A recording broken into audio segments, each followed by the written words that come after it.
हर हर महादेव। मैं मंजू मिश्रा अपने YouTube channel पे आप सभी का स्वागत करती हूँ। दोस्तों, आज मैं चल रही हूँ एक बहुत प्यारा सा देवी माँ का गीत सुनाने। हमारा ये गीत कैसे लगा कमेंट में ज़रूर बताना, और जो हमारे चैनल पे नए हैं प्लीज़ हमारे चैनल को लाइक करें, सब्सक्राइब करें, ज़्यादा से ज़्यादा शेयर करें, सपोर्ट करें। जय श्री कृष्ण। आई जाती हूँ ना कि मैया आई जाती हूँ ना, अपने सेवका के दुआरिया है कि आई जाती हूँ ना। मैया सेवका के दुआरिया है कि आई जाती हूँ ना। काई से के आई सेवका तो हरी दुआरिया है कि गंगा मैया ना, कि गंगा मैया ना। मारे अपनी लहरिया है कि गंगा मैया ना। काई से के आई सेवका तो हरी दुआरिया है कि छूटी जालाना, कि छूटी जालाना। हमरे पौआ के महावर है कि छूटी जालाना। हमरे पौआ के महावर है कि छूटी जालाना। आई जाती है मैया आई जाती हूँ ना, आई जाती है मैया आई जाती हूँ ना। तोहरे पौआ के महावर हम लगाई देबै ना, कि तोहरे पौआ के महावर हम लगाई देबै ना। आई जाती है मैया आई जाती हूँ ना, आई जाती हूँ मैया है कि आई जाती हूँ ना। अपने सेवका की दुआरिया मैया आई जाती हूँ ना, कि अपने सेवका की दुआरिया मैया आई जाती हूँ ना।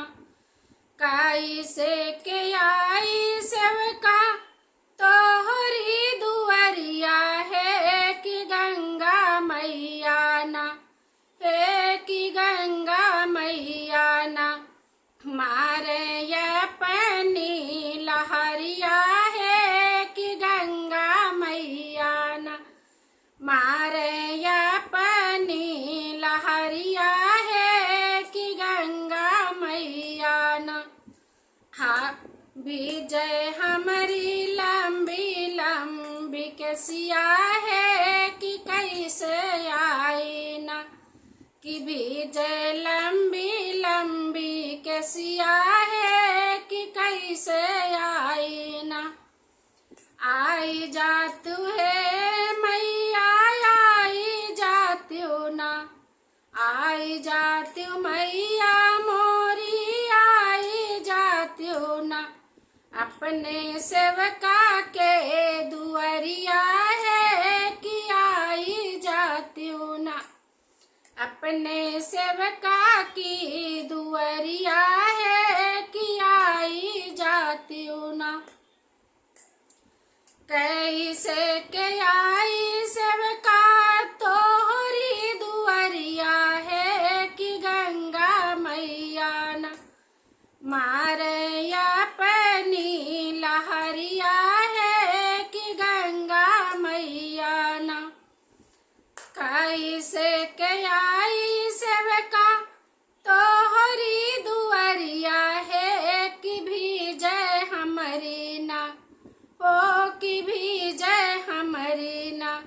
हमारी चटकी चुनरिया है कि भीजय हमारी ना। हमारी चटकी चुनरिया है कि भीजय हमारी ना। आई जाती है मैया आई जाती हूँ ना। तुह का फिर से बढ़ऊ तो मैया लाल की चुनरिया है कि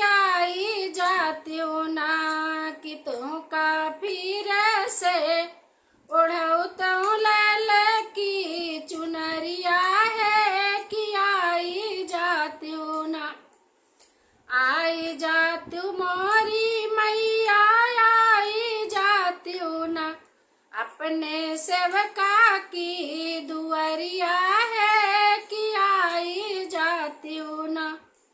दोस्तों हमारा ये पचरा गीत कैसे लगा कमेंट में जरूर बताना।